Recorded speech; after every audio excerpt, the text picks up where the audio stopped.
સ્વર્ગની પરીઓ પણ શરમાય, જોજે કોઈની નજરે લાગી ના જાય।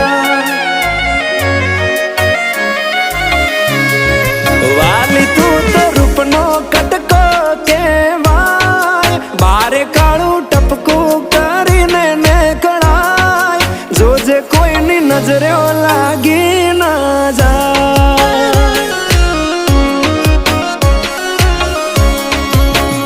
હો આવું રૂપ મેં તો પહેલી વાર જોયું, તને જોઈ તારા પર મન મારું